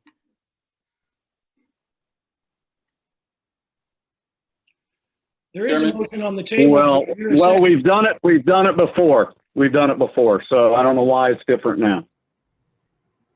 Mr. Chair, if I might, Please, City Attorney Lorca, please. It perhaps would be within the discretion of the Planning Commission to waive that fee. However, we would need to research whether or not our current master fee schedule or other provision allows for the waiver of these type of fees. And I don't know the answer to that question off the top of my head. It's not an order. It's not an order to waive them. It's a recommendation to waive them. So if the city says we can't waive them, then that's the answer. I want to make sure we recommend that those do not get assessed in this particular case. Well, I'll say this, Commissioner Burton, your concerns and your personal preferences and recommendations have certainly been heard by the ears of our city staff. And although we cannot make that a condition of this motion, you've been heard, and I thank you, and I appreciate your opinion on the matter. Thank you. Chairman? There is a motion on the table, and Chairman, I want to talk about the motion. So you modified Mr. Jackshaw's motion to merely take away the compromise with the square footage to go right to the use permit, which would say that you are having us approve this motion, assuming they're not going to make or even try to make any changes. I think we need to go back to George's original motion. in retrospect, you're absolutely right, and thank you for that guidance, Vice Chairman Hayworth. This need be very defining language, and whatever measures follow thereafter accordingly with due process. And so I will retract my friendly amendment So Karen, you can strike whatever I said, and we will return to the motion on the table as Commissioner Jack Shaw has presented it. And do I hear a second? Would you please refresh our minds as to what that was Yes. again? City Clerk Manami, would you read from the record as to the context of the motion, please? Chairman Jack Shaw, his motion was to deny the architectural review as submitted until the applicant can either obtain a use permit or agree to downsize and work with neighbors. Yes. That about right? Thank you. Mr. Chair, if I would add to another way to say, I think what the chair was asking is to deny without prejudice. And that meaning that the applicant, should they choose to follow the procedure laid out in the municipal code, can file the use permit. And it's a denial as presented, but without prejudice, meaning they can seek the use permit required. Thank you. Again, City Attorney Lorca, thank you for the legal speak advice. And so I will make a friendly amendment. I have one quick question here. So do we need to determine the setbacks prior to any of this? Just, we're going full circle here, but just a question. At this time, the motion on the table supersedes defining setbacks. So we're not focused on that determination. Doesn't matter. Okay. Mr. Chair, if I might, and I'm sorry to keep interjecting, but I think to Commissioner Wood's point is maybe some of the nitty gritty and detail that would come back to you. Okay. When the use permit was sought. Use permits go before the Planning Commission for approval. So this package essentially would come back to you. We just have this funky code requirement that says if the Planning Commission determines that the existing structure is legal non-conforming, you've got to go and do the use permit thing. Okay. And so it's sort of a procedural thing more than anything, but the nuts and bolts of the project will be reviewed by the Planning Commission, should the Planning Commission direct the applicants to pursue the use permit. Okay. Thank you, City Attorney Lorca. Thank you. Yes, should the applicant proceed with the, as Alex just mentioned, with the application for the use permit, we will review this in similar fashion and in greater detail at our next Planning Commission meeting. Also, I'll remind all parties involved that whichever the decision, another route that can be exercised is there is a 20-day appeals period of our decision tonight. So there are two roads to travel forward, and we hope to see the applicant again here in 30 days. City Attorney. All right, now I have to interject again on this because it just sounded like from what our city attorney just said is that we have to make a decision whether it's legal, non-conforming or not. And is that fair, city attorney? Commissioner Burton, that has already been determined by the cited building ordinance relative to non-conforming structures as this is. And so that's. And I disagree with that. I do not think that has been determined. So again, I value your opinion, but as per our city ordinances, that is how this structure is defined. Chair, if I may interject, a motion was made and as procedure, a motion was made, a second is required. And then there's discussion after the second. And I haven't heard a second. Thank you, Commissioner Jack Shaw. Still seeking a second for the motion. I will second it. I will second the motion. We have a second. Karen, will you do roll call, please? Commissioner Wood. Yep. Aye. Commissioner Burton. no. Commissioner Jack Shaw. Yes. Vice Chair Hayworth. Yes. Chairman Howlick. Yes. Thank you. And so the motion to deny without prejudice for this application, let me start from the top. Concerning file number ARC number 21-01, location of 11 Bray Place, assessor's parcel number 012-501-0-031 is hereby denied without prejudice, and the applicant has been afforded options, advised of options as to how to proceed from here forward. Thank you, everyone.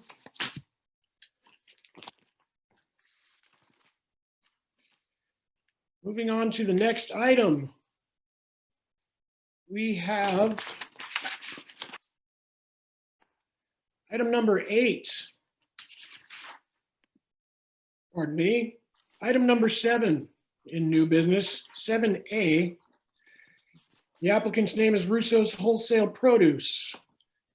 The owner, James Russo, file number CUP. This is a conditional use permit, number 21-04, located at 120 Cayadel Oaks. Our CEQA determination on this project is again categorically exempt. And the applicant is requesting a conditional use permit to host a weekly marketplace on Fridays from 12 p.m. to 5 p.m. in their parking lot of the 120 Cayadel Oaks Drive, offering an array of locally produced goods and a rotating list of artisan food purveyors. We will analyze provided material, make appropriate findings, impose conditions as appropriate, and give directions to staff. Is the applicant present this evening? Mr. Russo, go right ahead and present your project, please. Hi, I'm gonna have my wife start it off if that's okay. I think as many of you know, during the pandemic, we opened our wholesale business to the public, and we had a great response from the community, and have been asked if we would further offer some of our things. And an opportunity came to us with Christine from Stone Creek Kitchen. They recently closed, and they were a longtime customer of ours, wholesale, and we would like to help her continue her business in Delray Oaks. And on Fridays, kind of open up our retail to more of a in-person marketplace and support local purveyors, and Christina with her food service and specialty items.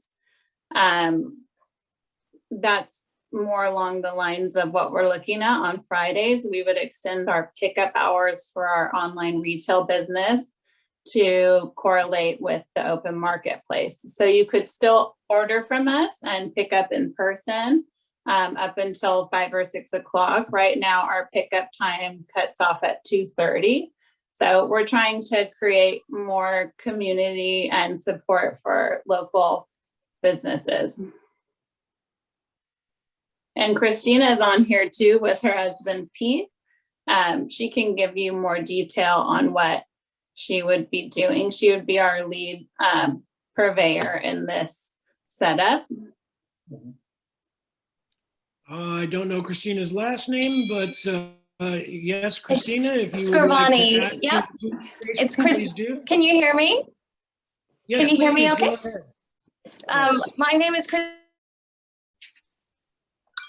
Christina Scrivani. We own Stone Creek Kitchen for the last 10 years in Delray Oaks.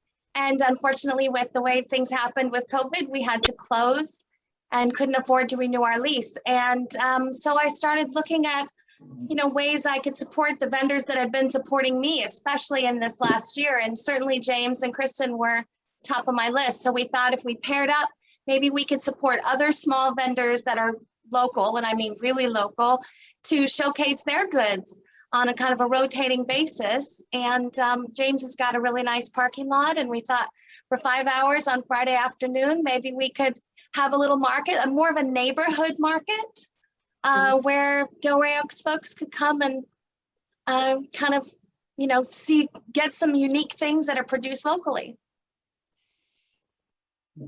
Thank you. Yeah. All right, wonderful. We will go through the Planning Commission for any comments relative to the proposed conditional use permit. I love every aspect of it. I have absolutely no issue with it whatsoever. I think it's a great idea. Thank Moving you. on to Commissioner Wood. I think it's a great idea as well. And your parking lot's big enough. I don't think traffic will be an issue. Yeah, bring it on. Yeah, we asked MPS, who's next door, if we could, he'll let us park our personal vehicles in his parking lot. And then we had the city manager, Jeff, and the chief of police out to our parking lot. And they said that it looked fine. And we can definitely move our trucks into, there's a dirt area in between some buildings. We own that land in between, so we could move our wholesale trucks as well. Okay. That nothing would be on the street from us or our trucks, basically. Okay. Sounds good. Wonderfully considerate. Thank you. Commissioner Krieger. Yeah, you've already addressed my couple questions I had. It sounds like that you've looked at the traffic and didn't expect that to be a problem. And just wanted to thank Russo's for all the great work you did, especially early on when it was just so critical, you know, and for stepping up and supporting the community. It was really appreciated, and thank you much. I think it's a great idea. I mean, we're excited. I'm ready to come get dinner on Friday. Yeah. I'm looking forward to it. I saw Revival in there, you know, maybe the line won't be as long as it is down Alvarado. I went by there tonight. It was about 30 people deep. So yeah, I think get them out here. So yeah, thank you for doing this. Thank you. All right, wonderful. Commissioner Burton, please. Sounds great to me. Thank you guys for doing these things and for supporting the community. It's really, we're blessed to have folks like you in the community. Thank you. I appreciate it. Thank you, Commissioner Burton. Commissioner Berger.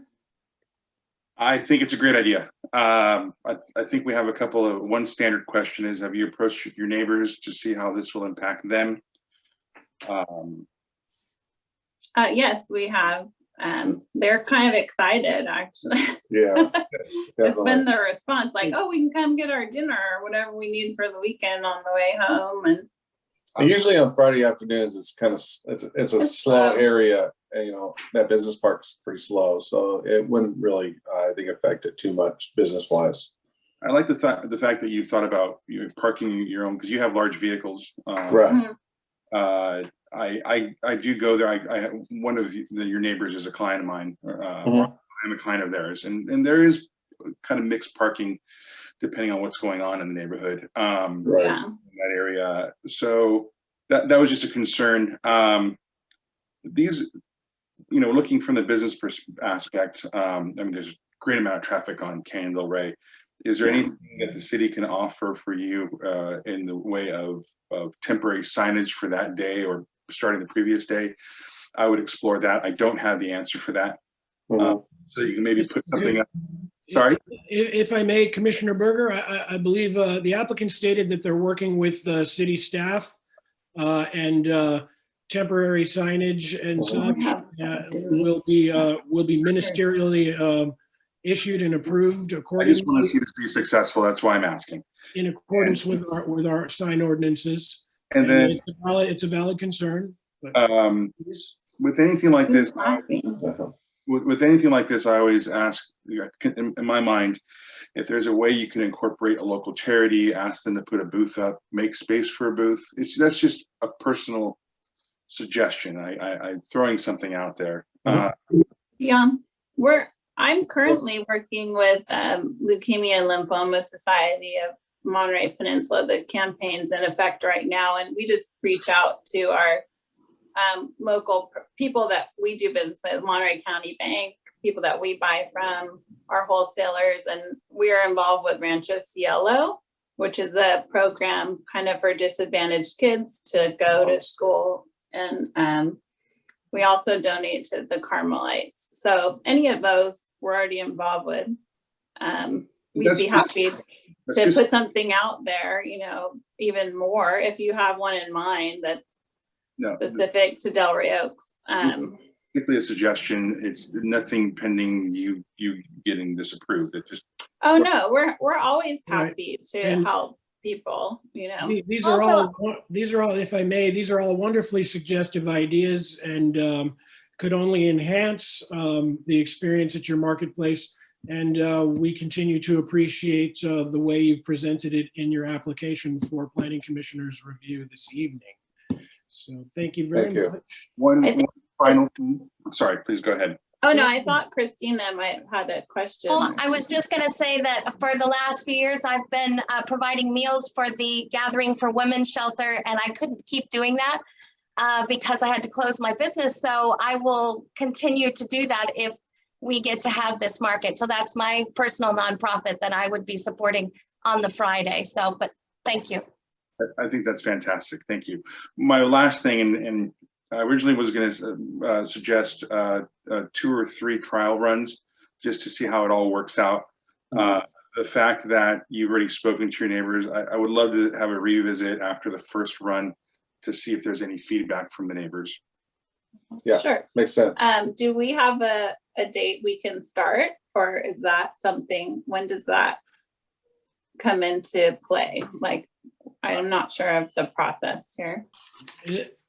Is that contained within your application, the start dates and a? If I may, Chair. Yes, Mr. City Manager, please. What would happen is this would go through the Planning Commission for approval or not. Once it's approved, then Russo's and the vendors would be obtaining proper licenses through the city. So it would have to go through a city administrative process after the approval of the use permit, and the timeline would be determined on how fast the city could work with both Russo's and Christina to get through that process, which of course, I hope they know we would do as quickly as we could. Thank you, Mr. City Manager. And had you concluded, Commissioner Berger? Yes, thank you very, very much. And I'm very excited about this. Thank Yes, you. Thank you, Commissioner Berger. Vice Chairman Hayworth? Thank you. Everybody that I've mentioned this to was excited to hear about it. And I would also like to thank you for your offering to make your business open to the public retail. My wife has taken advantage of it often and touts how fresh and how long lasting the vegetables are. So I'm excited about this. Yeah, I'm in. Thank you. I appreciate it. Thank you. Thank you, Vice Chairman Hayworth. And Commissioner Jackshaw. Well, I'd like to reiterate everybody's kudos that you do. I really love the idea, but devil's in the details. I know it says that it's on Fridays. I know Jerry Graham Auto Body down there. I would hope that, have you talked to him at all? Talked briefly with him and his wife. Yeah, Carol. It shouldn't really affect them too much since all the traffic is going to be coming into my own parking lot. Sure. Don't they pull all the cars in and around 5? And Yeah, they do. They start around 4 o'clock to start putting their cars away on Friday afternoons anyway. So. Yeah. Okay. Well, I would just hope that Delray Oaks has an annual garage sale and people park in front of people's driveways and everything, and it's really a pain in the neck to tell the public, to be courteous. So, right. And you'll probably be limited the vendor spaces. Yes. Yeah. How many spaces do you think you could accommodate there? I think to start, it'll be Christine and just us for these trial weeks. We X'd out 4 spots total on the plan. Okay. And I think also it's kind of a quick trip in and quick trip out, Okay. since there won't be that many spaces, at one time. You could get your flowers or your food, your produce, your bread, maybe, and, be on your way. Right. We won't have tables or anywhere for people to sit, just maybe bump into each other and catch up, or, like, Okay. it's not a large scale. It's not gonna be Yeah, like I- Alvarado Street. Yeah. Yeah, that's my first thought is people are in line and it's crazy and you don't have enough space to Right. make right. that happen. And what Mr. Berger said, sort of an experimental, I would propose that we do a 6-month permit and to be extended after that, if there's no problem. I just sort of worry about coming out onto Canyon Del Rey, if there's traffic during the workday. So that'd just be my recommendation, that it would be a 6-month permit. And if the chief of police find that there's no problem whatsoever, that it automatically gets extended for the year permit or whatever. That's all I have to say, and I love the idea. Thank you. Thank you, Commissioner Jack Shaw. And so now Mr. Commissioner Berger, go ahead. I apologize. I do have one more thing to add. I would love to see your hours go till 6, because I don't leave the office till 5. On Friday. And so Yeah. it's hard to get there and be a patron of your business. I Yeah. think that's on Fridays, it's yeah. fine. On Fridays, I think we will probably bring during the, the During time the change. time change, yeah. Right. Like Just commit during- myself to shopping there. So just Yeah. That's just great. Thank you, Mr. and Mrs. Russo. We're all eager to attend. Thank you, Commissioner Berger. And so we've heard a few recommended conditions, some stipulations for the operation concerning this conditional use permit. I'll now entertain a motion accordingly. You want public comment? Yeah, thank you. Thank you for the reminder, Vice Chairman Hayworth. We'll go out to public comment. I am seeing Jim Clark. Mr. Jim Clark's hand There you raised. go. What's- I know. So, looks familiar. There, okay. Pete, Christina, first of all, let me just say, I am so sorry your store closed. You had the one place that as a husband of 40 years, I could just walk into your place on Mother's Day or her birthday and just spin in a circle and point, and I'd have a winning thing to take home. So Thank you. I'm sorry. Yeah, farmer's market closer. My wife is a farmer's market fanatic, and it would just be wonderful to have one that we could walk to together on a Friday afternoon. So I'm positive for it. Thank you. Thank you. Thank you. Thank you, Mr. Clark. And back to the main screen. Thank you, Randy. Searching for any other public comments, either a raised hand. I believe that is Mr. Ernest. Please go ahead. I just wanted to share my support. I think it sounds like a wonderful idea. I didn't even know your business existed. I thought that was all, public storage and body shops. So that's really wonderful news. One thing I just thought of, and this is more just a comment because I have your ear. I think we have a wonderful park. And, when I look at some of the cities like PG and Monterey and Carmel and their successful farmers markets, they're usually centered around a central location that's beautiful and has lots of other venues. And I wonder if, as this continues to grow and be successful, which I hope it will be, that maybe relocating to something like the park, once people also put a face to a name of knowing where your business is and how close it is to all of us who live in Delray Oaks, that perhaps the park might be a wonderful place to really grow it into a more vibrant heartbeat of our city. I think that it's super exciting, your collaboration with Stone Creek Kitchen.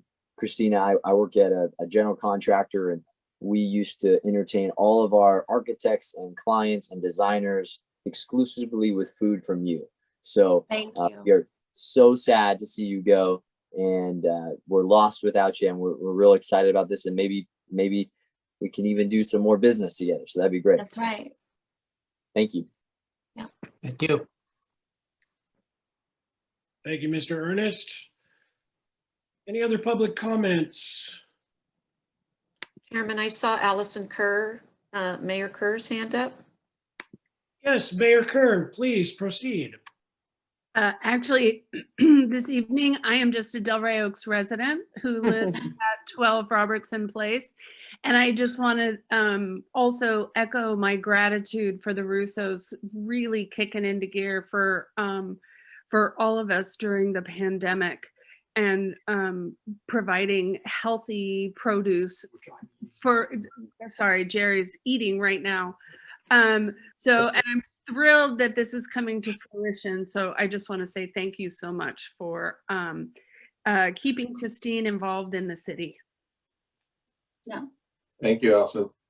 Yeah, we appreciate all of your support and your business. And I know you've always been with us since last March. I can see your orders come through. Thank you, Ms. Kerr. Any other public comments? There's someone with their hand up, but I'm pretty sure they. Seeing none further. Then at this time, we will close public comment. I apologize, I'll back up. I saw George Jackshaw's hand up. Well, I want to speak as a commissioner, so I'll wait until you open up to commissioners. Thank you, Commissioner Jackshaw. And we are still seeing public comment as closed at this time. Thank you, everyone. I do see a hand up. I do too. It's I apologize. It's the video format, and Mr. and Mrs. Lauderdale have had their hands up for a while. That's right. Mr. and Mrs. Lauderdale, would you like to comment? You'll have to unmute, Mrs. Yeah. Yes, so hold on one second, sorry. And your friend. Cherie, be quiet for a second. So I heard the motion by George, but I wanted to state that we did try to have a meeting with the neighbors.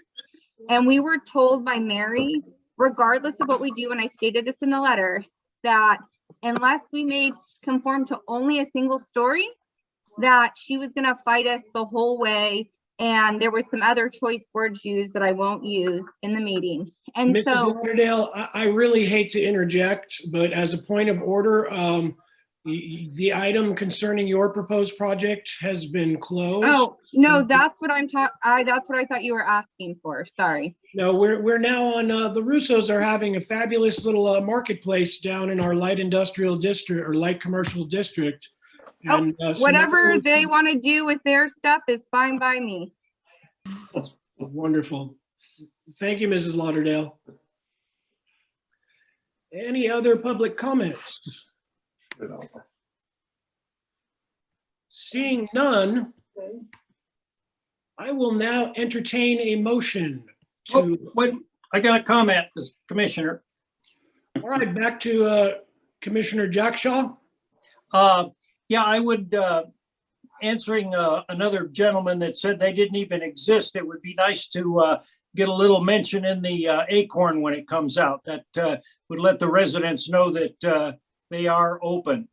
That would be really nice. And with the same thing, we talked about the park. The Delray Oaks Citizens Action Committee puts that garage sale on, and that was mentioned several times. And we've always had the problem with, you'd end up with a lot of vendors. Where do they park their cars and trucks and whatnot? And then you have the rest of the public showing up. And I think it would be a real boondoggle if they could figure out how to do that. Yeah, I think it would be great. But those are my two things. I'd love to get that published in the Acorn. Be Great really ideas. neat. Great ideas, Commissioner Jackson. Now then, if there's no further discussion, at this time, we'll entertain a motion. I move that we approve CUP 21-04 with the caveat that this will be for 6 months to be revisited. I think George mentioned by the chief of police. Do I hear a second? I'll second that. And Karen, would you please do a roll call? Can I have a discussion on that real quick? Let's come back to Commissioner Jack Shaw for a brief discussion to that. I'd like to add to that motion that it be automatically renewed after the 6th month if there's no problem. Is that permissible Is that to Mike? a friendly amendment to the motion on the table? It's fine with me, but I think for the chief, we'd want to define problem. Well, we all sort of know what the problem would be: accidents, people getting mad, road rage. Well, whatever. We'll leave it to the Chair, chief. Chair, if I may, what we would do is we'd take a reasonable approach to see if there was increases in crime or accidents or unsustainable traffic changes, things like that. I think that would be pretty easy to determine in a reasonable manner. Thank you, Mr. City Manager. I think we're doing very well. We live in a great neighborhood. And so the motion is still on the table. A second, please. I second already. Yeah, yep. I'm ready for a roll call, Chairman, if you are. We are. Please Okay. proceed. Commissioner Burton, Yes. Commissioner Wood, Yes. Commissioner Berger, Yes. Commissioner Krieger, Yes. Commissioner Jackshaw, A wholehearted yes.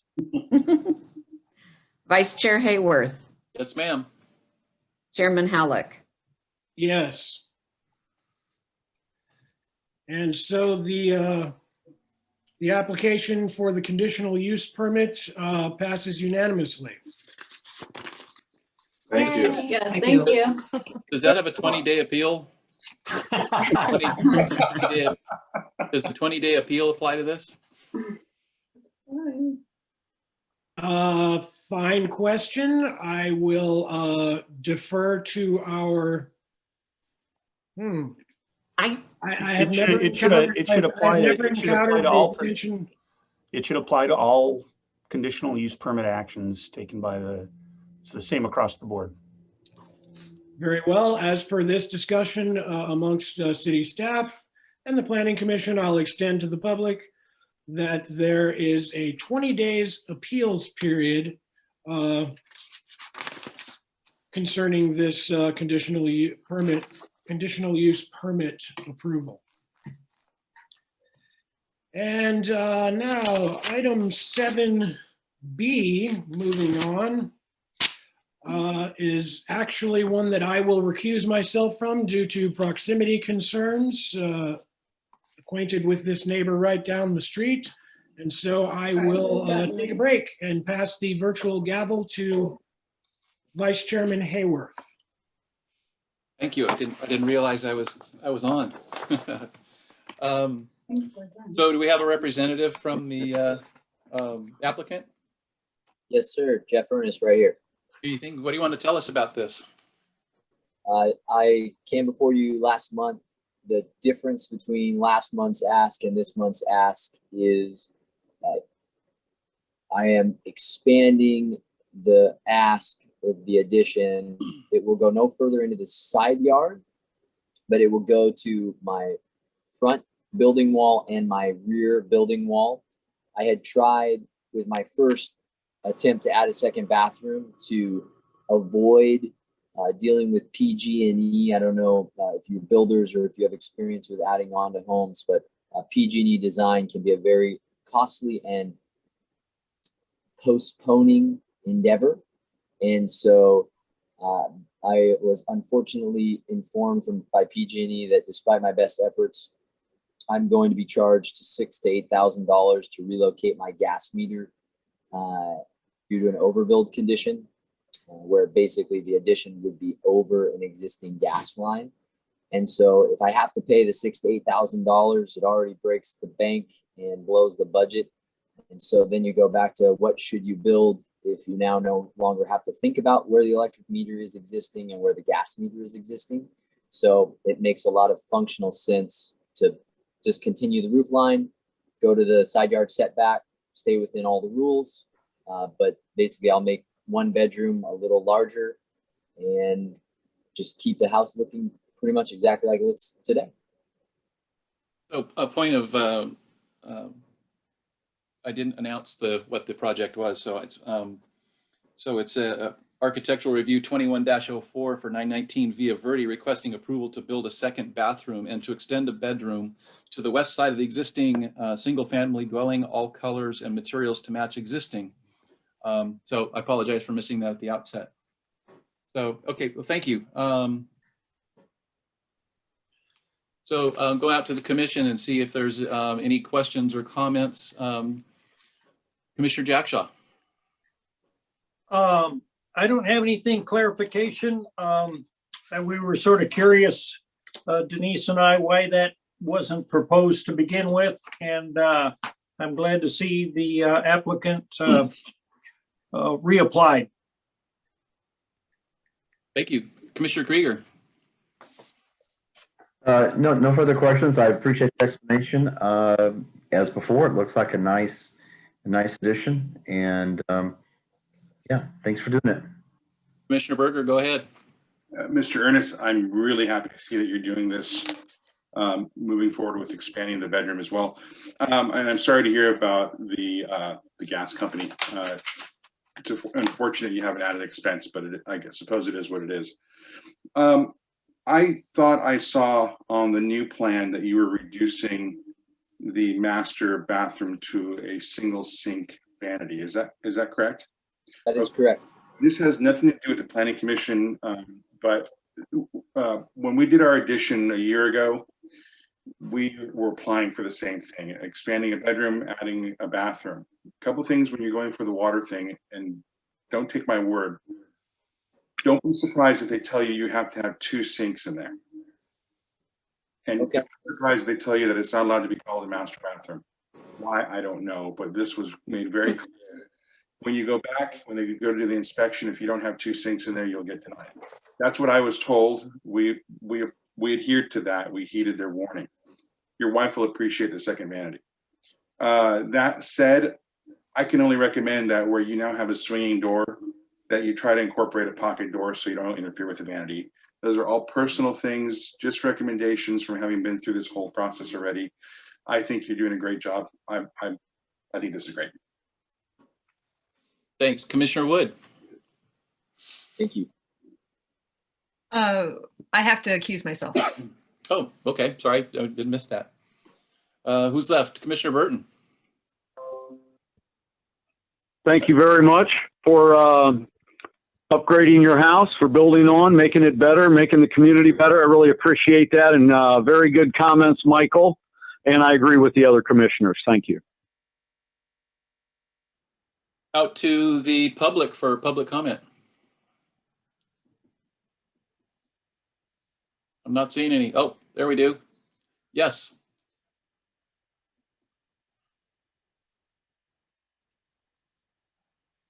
I believe they have to unmute. Randy, can you unmute them? It's Larry.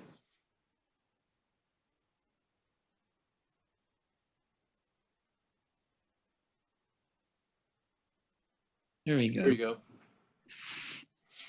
Okay, go ahead. Oh, we live across the street from the Ernests, and we think that they're a wonderful family, and we would really like for that to go through, because as their 3 children get to be teenagers, they're going to have more than 1 bathroom. And since they're going to have to pay the extra for the extended bedroom, I think that they should be able to do that. I highly recommend that the City Council vote for it. Planning Commission. The Planning Commission vote for it. And that's all I have to say. Great, thank you. Okay, closing public comment. Comments by commissioners. Commissioner Jackshaw. I'd like to make a motion.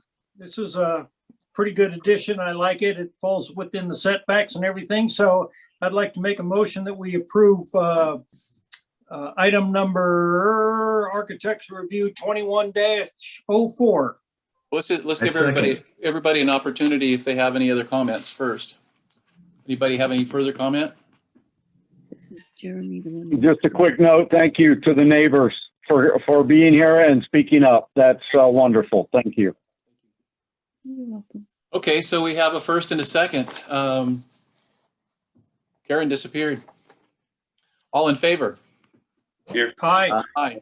Any opposed? So sorry.